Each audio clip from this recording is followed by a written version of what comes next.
நான் வீட்டில் இருக்கிற மரக்கறிகளை வச்சே செய்கிறேன். டொக் டொக்கானு இருக்குது. அப்போ புட்டை வடிவாக அவிஞ்சிட்டுன்னு அர்த்தம். அப்போ இனி இறக்கலாம். அடுப்பை குறைச்சிட்டு இறக்குவோம். கையேஞ்சு சுகந்து வச்சு இப்படி ஆவி பறக்குதுன்னு பார்த்தீங்களா? வெங்காயத்தை வந்து வடிவாக உதிர்த்தி விடணும். இப்படி நல்ல வடிவாக வதக்குவோம். புட்டு வந்து நல்ல மென்மையாக இருக்கும். அவிச்சமாகவும் சூப் கட்டியும் எடுத்து வச்சிருக்கேன். அதையும் இதுக்குள்ளே போட போகிறேன். போட்டா வித்தியாசமாக வந்து அம்மா சொல்கிறான்ட்டு புட்டை யோசிக்க மாட்டேன். இது ஏதோ புது விதமான சாப்பாடுன்னு சொல்லி விரும்பி சாப்பிடணும். அனைத்து அன்பு உள்ளவங்களுக்கும் வணக்கம். நான் உங்கள் கமலேஷ். இன்றைக்கு என்ன செய்ய போகிறோம்னு பார்த்தீங்கன்னா புட்டு கொத்து தான் செய்ய போகிறோம். அதுக்கு தேவையான பொருட்களை பார்ப்போம். அதுக்கு வந்து பெருஞ்சீரகம், மஞ்சள், கட்டத்தூள், தூள், கத்தரிக்காய் உப்பில் ஊற வச்சிருக்கிறேன், கேரட், வெங்காயம், பச்சை மிளகாய், கருவேப்பிள்ளை, கறிமிளகாய், உள்ளி, உப்பு, எண்ணெய், இவ்வளோ தான் தேவையான பொருட்கள். அடுத்தது புட்டுக்கு மாக்குழச்சி வச்சிருக்கேன். அதை உப்பு அவிய விடுவோம்.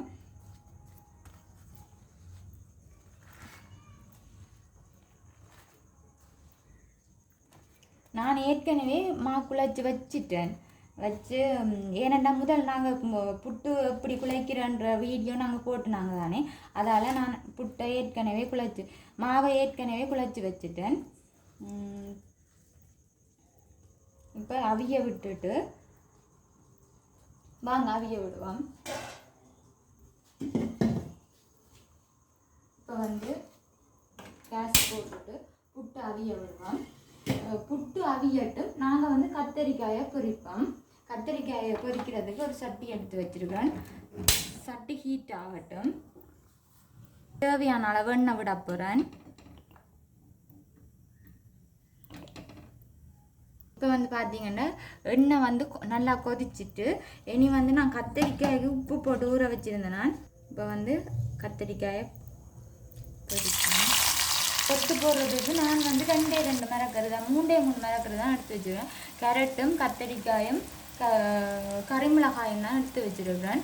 நீங்கள் உங்களுக்கு தேவையான லீட்ஸ் போடலாம், உருளைக்கிழங்கு போடலாம், மற்ற முட்டை போட்டு செய்வினோம், மற்ற இறைச்சி போட்டு செய்வினோம், அப்படியும் செய்யலாம். நாங்கள் இன்றைக்கு வந்து மரக்கறி கொத்து தான் செய்ய போகிறோம். அதுக்கு நான் வீட்டில் இருக்கிற மரக்கறிகளை வச்சே செய்கிறேன்.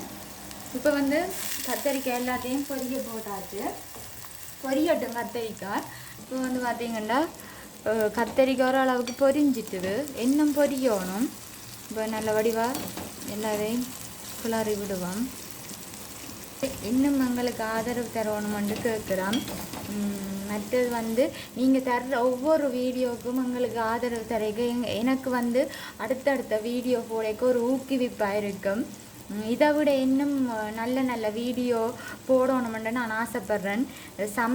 சமையலை தவிர்ந்த வீடியோவும் போடணுமென்று ஆசை. அதுக்கு உங்களோட சப்போர்ட் எனக்கு தேவை. உங்கள்கிட்டேருந்து நல்ல சப்போர்ட் எதிர்பார்க்குறேன். இப்போ வந்து பார்த்தீங்கன்னா பொரிஞ்சு ஒன்று வந்துட்டுது. இன்னும் பொரியணும். இப்போ வந்து கத்தரிக்காய் பொரிஞ்சு ஒன்று இருக்கட்டும். புட்டு அவிய போடுனாங்க, அவிஞ்சிட்டாங்க பார்ப்போம்.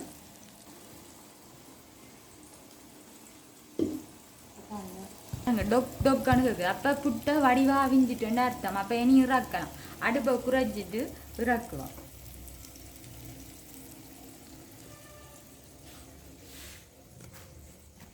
பாருங்க இங்கிட்ட டொக்கு புட்டை வடிவாக அவிஞ்சிட்டு இருக்கிற மாவையும் அவிய போடுவோம்.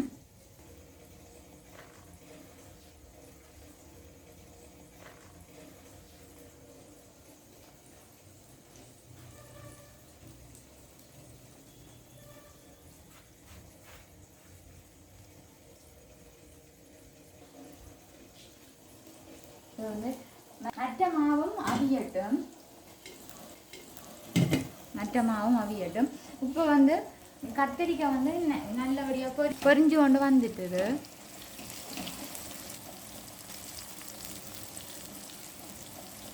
பார்த்தாலே உங்களுக்கு தெரியும் இவ்வளோ வடிவ அழகாக பொரிஞ்சிருக்குன்னு சொல்லி. இன்னும் கொஞ்சம் பொரிய கிடக்கு பொரியட்டு நாங்கள் புட்டை வந்து வடிவா உருத்தி விடுவோம். அப்போ தான் இந்த கட்டி இல்லாமல் வடிவா அந்த மிக்ஸ் பண்ணுறதுக்கு எங்களுக்கு சுகமாக இருக்கும். பாருங்க இப்படி அழகாக இருக்குன்னு. ஆனால் சரியான சூடு கையேஞ்சு சுகந்து வச்சு இப்படி ஆகி பறக்குதுன்னு பார்த்தீங்களா. இது வந்து நான் அரிசி மாவும் மற்ற அவிச்ச கோதுமை அவிச்ச மாவும் சேர்த்து தான் கலந்துருக்கேன். அதான் ரெண்டும் கலந்து புட்டு அவிச்சா புட்டு வந்து நல்ல மென்மையாக இருக்கும். அவிச்ச மாவும் அரிசி மாவும் கலந்து புட்டு அவிச்சா. மற்றது இந்த புட்டு கொத்துக்கு வந்து இப்படி அரிசி மாவும் அவிச்ச மாவும் போட்டு செய்து வரவங்க நல்ல டேஸ்டாக இருக்கும். கத்திரிக்காய் வந்து நல்லபடியாக பொரிஞ்சிட்டுது. இனி இதை இறக்குவோம். இங்கே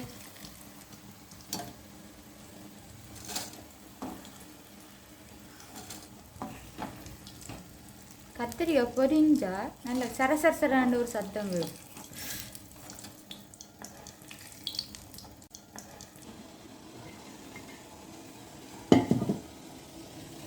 மற்ற புட்டும் அவிஞ்சிட்டு டொக்கு டொக்குன்னு சத்தங்களுக்கு அவிஞ்சிட்டுது. இனி அடுப்பை நுப்பாட்டுவோம். இறக்கி கொண்டு போய் இதையும் இப்போ வந்து மற்ற புட்டும் இறக்கியாச்சு. மற்ற புட்டையும் வடிவாக உருத்தி விடுவோம். கட்டியல் ஒன்றும் இருக்கக்கூடாது. அந்த பெரிய பெரிய கட்டியாக இருக்குன்னு தானே அப்படி இருக்கக்கூடாது. நல்ல உதிரியாக இருந்தால் தான் நல்லா இருக்கும். நல்லா எடுத்து சாப்பிடவும் ஆசையாக இருக்கும். கட்டின்னு சொன்னால் அது அளவுக்குள்ள வந்து கலப்படாது. நாங்கள் செய்கிற இது வந்து கலப்படாது. மிரக்கறிகள் அது வடிவாக கலப்படாது. அதுக்கான தான் வடிவாக எல்லாம் உருத்தி விட்டுருக்கு. இது பாருங்க, பார்த்தாலே உங்களுக்கு தெரியும். இப்போ வந்து புட்டு ஆறட்டும். நாங்கள் வந்து இனி வெங்காயம் பச்சை மிளகாய் அதுகளை தாளித்து ரெடி பண்ணுவோம். இதுக்கு தேவையான புட்டுக்கொத்துக்கு தேவையானதுகளை தாளிப்போம். வாம். இப்போ வந்து நான் நல்ல ஒரு சட்டி எடுத்து வச்சுருக்கிறேன். கேஸை போடுவேன். இப்போ வந்து இந்த சட்டி வந்து ஹீட் ஆகட்டும். தேவையான அளவு எண்ணெய் விடுவோம்.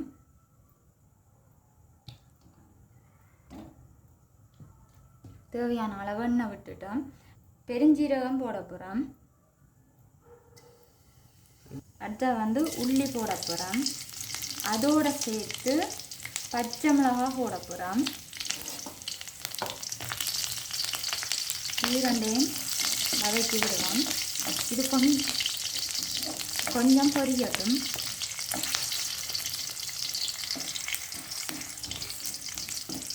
பொரிஞ்சாக்காது. இதுக்கு வந்து வெங்காயம் வந்து போட போகிறோம். வெங்காயத்தை வந்து வடிவாக உதுத்தி விடணும். இப்படி நல்ல வடிவாக வதக்குவோம்.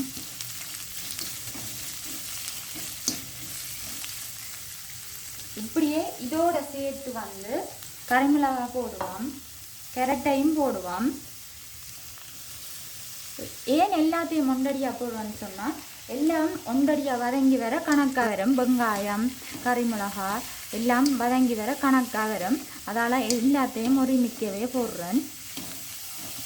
இப்போ வந்து இது எல்லா மரக்கறிகளும் வடிவாக வதங்கி வரட்டும்.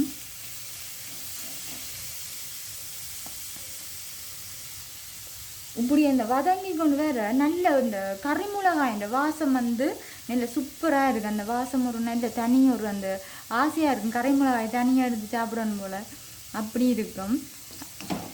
அது நீங்கள் சும்மா கறிமிளகாய் வதக்கி கொண்டு வந்தாலே அந்த வாசம் இருக்கும். இதுக்கண்டில் எல்லா இதுகளுக்கு போட்டு பாருங்க. மற்றது அந்த டெவல் செய்ய கேம் அப்படித்தான். இந்த கறிமிளகாய் இந்த வாசமே அது தனியாக ஒரு சுவையை கொடுக்கும். இன்னும் வதங்கணும். பார்த்தீங்கன்னா உங்களுக்கே தெரியும். அரைவாசி வதங்கி கொண்டு வந்து இன்னும் முழுசாக நல்ல வடிவாக வதங்கணும். அப்போ தான் நல்லா இருக்கும். வெங்காயம் என்ற கறிமிளகாய் கேரட் எல்லாம் நல்லா வதங்கணும்.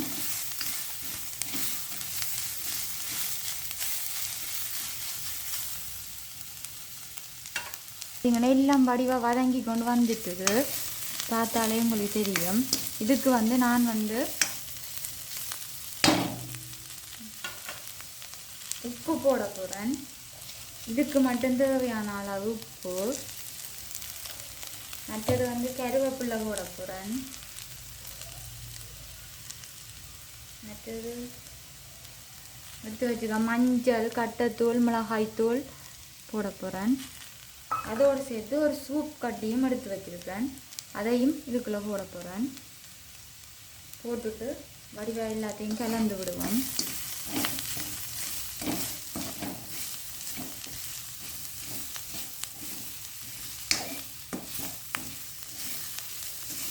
வடிவா கலந்து விட்டாச்சு. இப்போ பார்த்தாலே தெரியும், எல்லாம் கறியோடையும் எல்லாம் தூள் எல்லாம் மஞ்சள் எல்லாம் வடிவாக கலந்து வந்துட்டு, இனி இதுக்கு வந்து நாங்கள் வந்து புட்டை போட போகிறோம். வடிவை உதுத்தி விடுவோம், இன்னும் உதுத்தணும். அப்போ தான் நாங்கள் போட்ட மசாலா மரக்கறிகள் எல்லாம் புட்டோட கலந்து வடிவா பிறண்டு வரும். இல்லாட்டி ஒன்றில் படாமல் இருக்கும். நாங்கள் உங்களுக்கு 2 பேருக்கு தேவையான அளவு தான் வச்சுருக்கிறேன். இவ்வளோ மட்டும்தான் இப்படியே போடுவோம். போட்டுட்டு எல்லாத்தோடையும் சேர்த்து கலந்து விடுவோம்.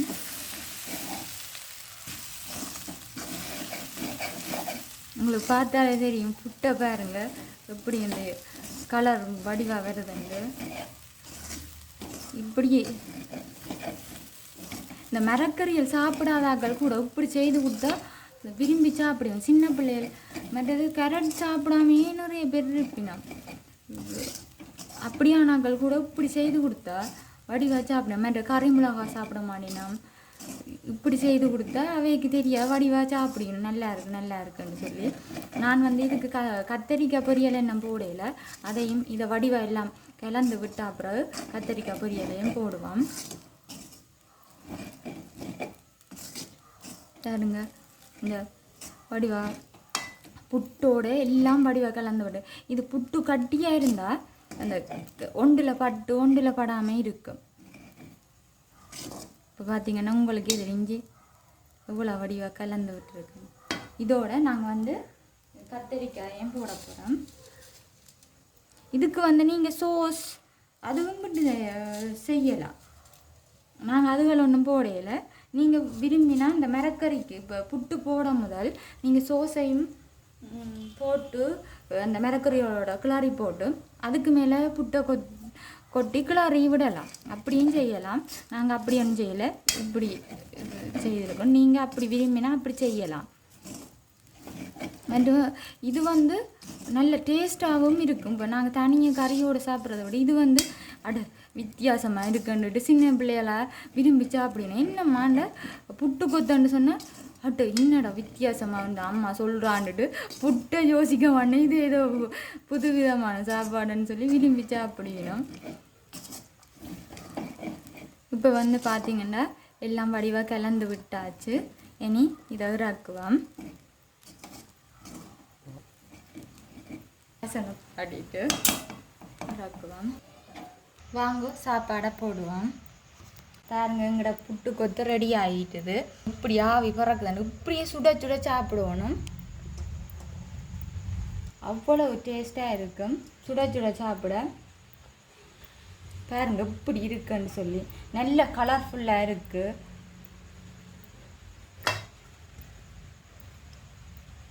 சோஸும் நாங்கள் இதில் விட போகிறோம்.